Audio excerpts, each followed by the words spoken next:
Today I'm out in Michigan finally getting hands-on with the Silverado EV that everybody can buy. Well, everybody that has about $95,000, that is, because we should talk about the elephant-sized price tag in the room first. Any way you slice it, the Silverado EV is going to be pretty pricey, at least at the beginning. And that's because all Silverado EVs that are not the work truck version are going to have 754 horsepower, dual motors, and a big battery in order to give this 440 miles of electric range. And that's kind of why at the moment, even though the price tag is the biggest in the segment, I think this is also the best electric truck in America. I can't talk about how it drives until a few days later, but let's talk about how it looks and what the rest of the vehicle is like. We have obviously a front end design that kind of looks like a Chevy Bolt EUV swallowed a Silverado, I guess you could say. The front end, obviously we don't need as much cooling as the regular truck, so we have kind of a shield there. We have the divorced headlight look that we find in some other EVs from GM, big light bar running across the top, and then moving around the side, more traditional truck shapes. But with a twist, of course, as well, because this gives me a little bit of Avalanche going on back here. And that's because this is a unibody truck. There's some debate about that, especially if you talk to GM.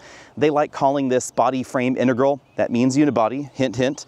Battery is located right about there in the vehicle, all the way down to the bottom. It's a dual stacked 24 module 800 volt pack.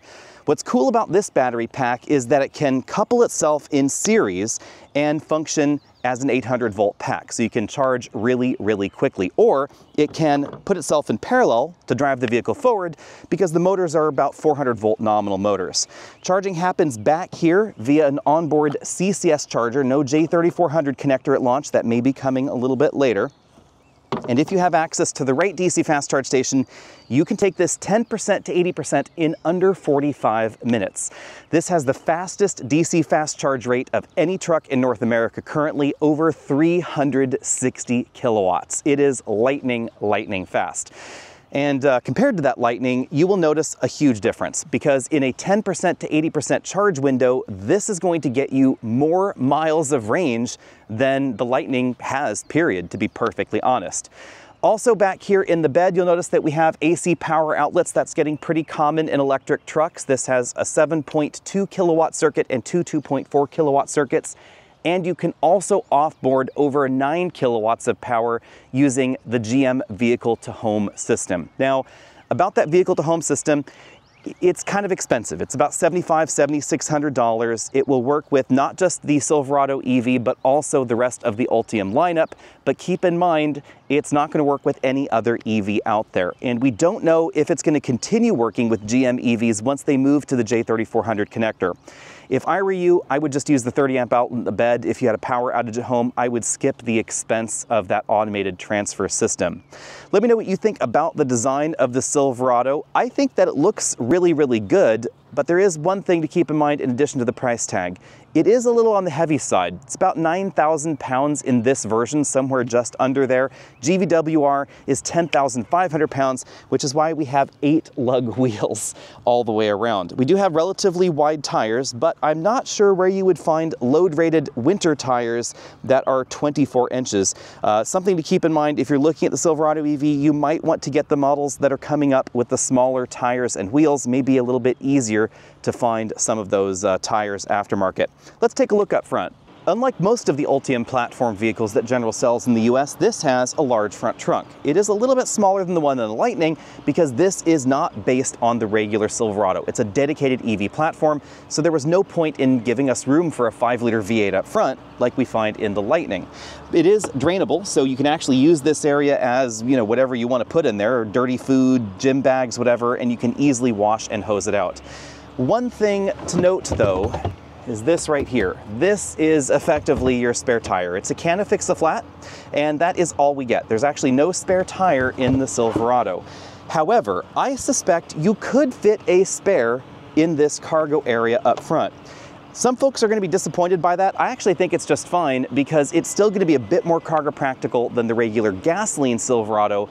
Although, again, that is kind of a tricky thing. You're going to have to use up some of your front trunk storage area. I'll let you get in the side there so we can take a look at the other trick feature, and that is the innovative midgate. I'll try and do this as quickly as possible. Basically, we fold that up, we pull this handle, fold that down, go over here, fold another headrest, pull that one, fold that down. Then we go back here, latch, latch, other latch, drop that in, snap it into place, press a button, and then, hey presto, we have a folded midgate. And this is really cool because really, there aren't very many half-ton trucks on sale anymore that have an 8-foot bed, and this is more than 8 feet from this area right here behind the front seats all the way back there to the tailgate. And then we have, of course, the multi-pro tailgate, well, I mean, whatever Chevy calls the multi-pro tailgate, that flips up like this, and then you can put items that are nearly 11 feet long from that stop all the way back there into the bed. This is the supreme electric truck party trick as far as I'm concerned.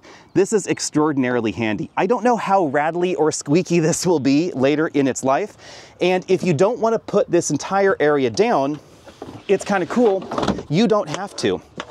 If, for instance, this is latched back into place, and I put the window back in, right like so, and I press this button, then I can 60% fold this side, while still having one passenger right there.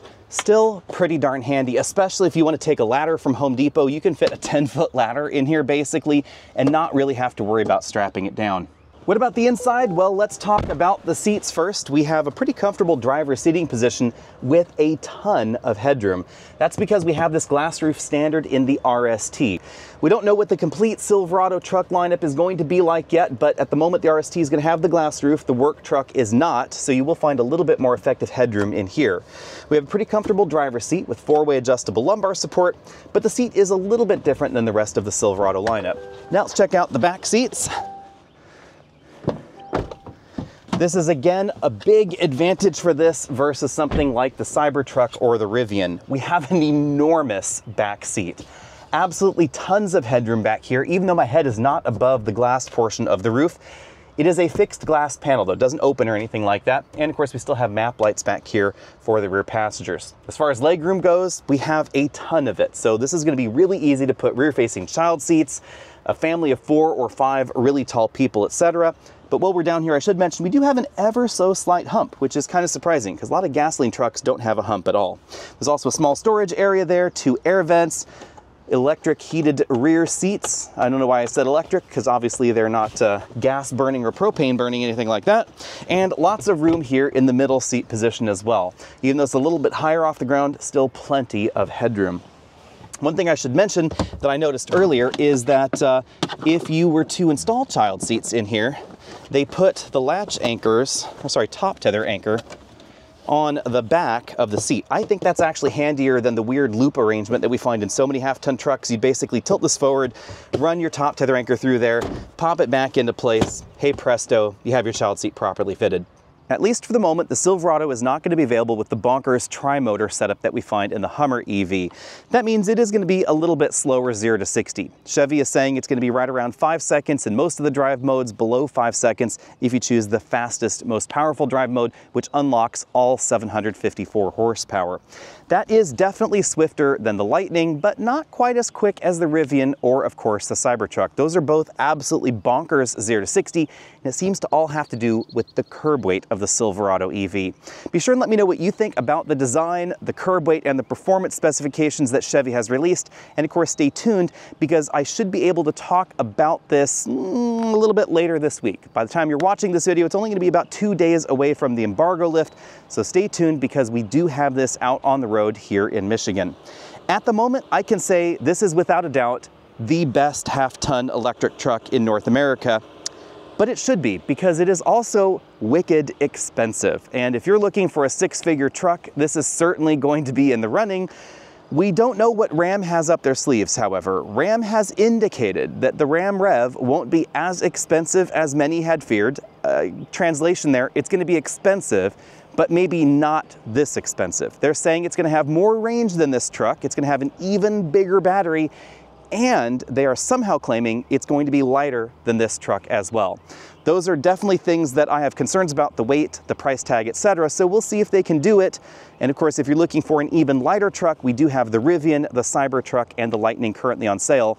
but none of them are gonna have this much power when I'm talking about battery capacity. Over 200 kilowatt hours of battery capacity is just an absolutely insane number. It really alleviates all the range concerns for most shoppers out there.